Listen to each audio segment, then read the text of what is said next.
Disclaimer, Ganzo sent me these two knives for zero money.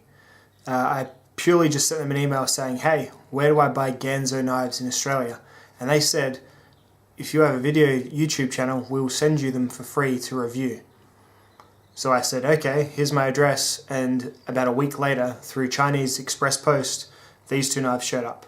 So I didn't pay for them, and I'm not generally a free knife seeking channel, so I'm going to give these both away. This is my review of the Ganzo, which one is this? The G741. Give your knives names, people. This is a knife, 440C steel. It's got a 3.5 inch blade, a 4.5 inch handle. It's a beefy outdoors folder. Let's take this down to tabletop and I'll talk about it, and I'll show you some demonstrations about putting it to use in the outdoors. Alrighty, so this is the Ganzo G741. What are Ganzo knives? Well, Ganzo knives are a budget knife maker from China. Sort of a bit like, if you've seen my channel before, Sanrenmu perhaps. They just kind of make cheaper knives that often look a little bit like knives that you know a bit better.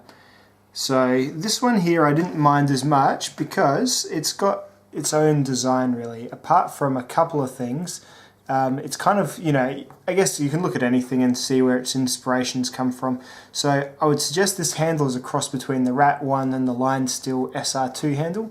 The lock is obviously a sliding bolt lock, so I guess you could almost, it's an axis lock, but it doesn't work like an axis lock because the blade doesn't flip open with it. It's just more or less to release it from its lock. So it's not got that jiggliness that the Benchmades have instantly. The blade's made of 440C, which is, you know, that's not a bad quality steel. 440C and D2, like they're the sort of steels that you could really get anything with. This one seems to be done pretty well for edge retention. And the handles are made out of like a G10 type material. They say it's G10, so I'll take their word for it. And it's quite a hard, you can hear that ripply sort of feeling. So it does allow for pretty good grip. The pocket clip is tip down, left or right hand carry, and on the back is a whistle, which is pretty much the same whistle that comes on the Bear Grylls survival knives. This is signifying that it's an outdoor knife, so there you go. Outdoors ahoy. Hey, blow your whistle if you like taking your knife outside. Me, there you go. So let's talk about what I like and what I don't like about it. I like the ergonomics. It's a knife that feels pretty good in your hand. It's got a fair bit of grip to it. It's got a little bit of a parrot's beak out the back, so you really can sort of get a big fistful of this knife and use it for rougher tasks. So it does feel pretty rough, rugged and ready.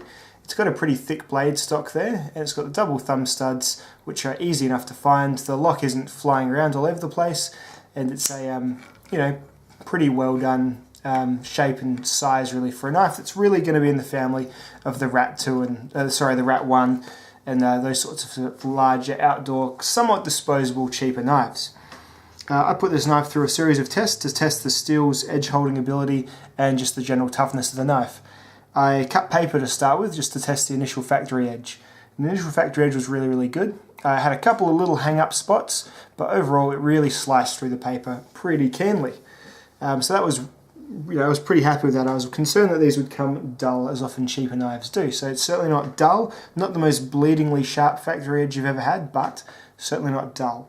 Then I cut through some rope, so some thicker manila rope, and it did a pretty good job of that too. That manila rope's hard stuff to cut. It's a good test of the geometry of the blade, and yeah, the blade really did hold through and stuck pretty well to the cutting tasks of doing a few ropes of that. And then I just did some basic apple and carrot cutting, and then just tried some real gnarly sort of twisty cuts in just some softer pine. So it was softwood, but my goal was just sort of to test the ability for the steel to warp and bend.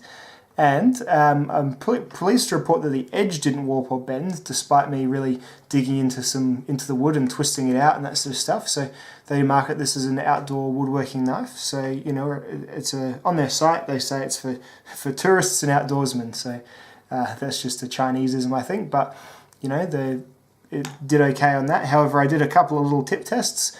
on the pine, and the tip did bend just a little bit. I've been able to bend it back, but just something to note if you're thinking of doing too much sort of torquey sort of stuff with this tip. I thought the tip was fairly thick and well built, but just a little bit on the soft side, I guess. But it bent and didn't break, so I guess that's a sign of probably a lower Rockwell 440C. So overall, I'm pretty happy with how the blade performed. So grip, blade, and price for $20, you can't really go too far wrong. It's not a knife that you're gonna love to bits, but it's a knife that, you know, you could just have around. You could have a few Ganzos just around the place. I guess that's probably the niche, the nook of the market they're trying to get to as well. The saber grind of the knife kind of made it slice a little bit less ideally on food. Full flat grinds just slice a bit better, but you know, I guess it makes for a stronger portion of the knife around this part here, except for the tip obviously, but I guess the saber grind has worn out by the time the tip is. So, and yeah, the tip's almost back to where it was. It was pretty bad when I first pulled it out of the wood, but not too bad now.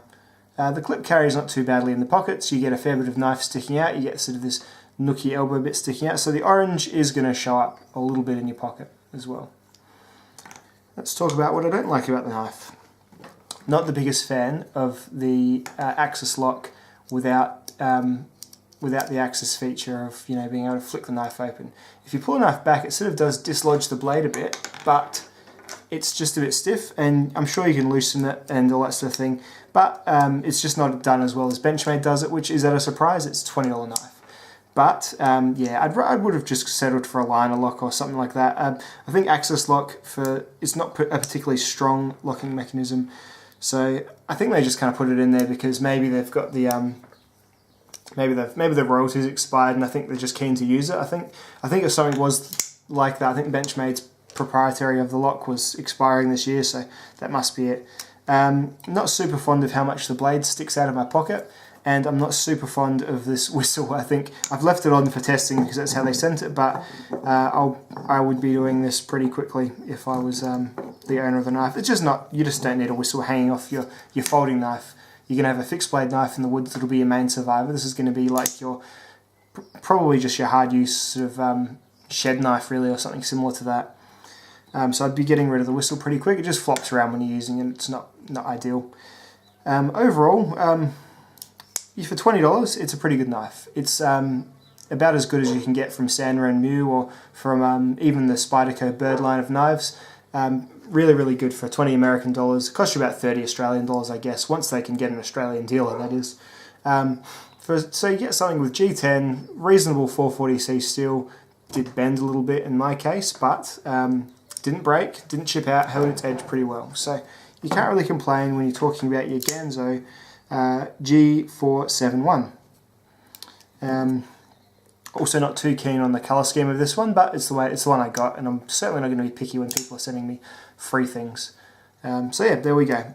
This knife, I'll give this away. So if you want this knife, you just need to say in the bottom of this video, just to see you're paying attention, what handle did I think this knife emulated in its design. So there's two knives that I said it emulated pretty well, so just say what they are, and I'll draw one of the correct answers randomly from the video in about a week's time.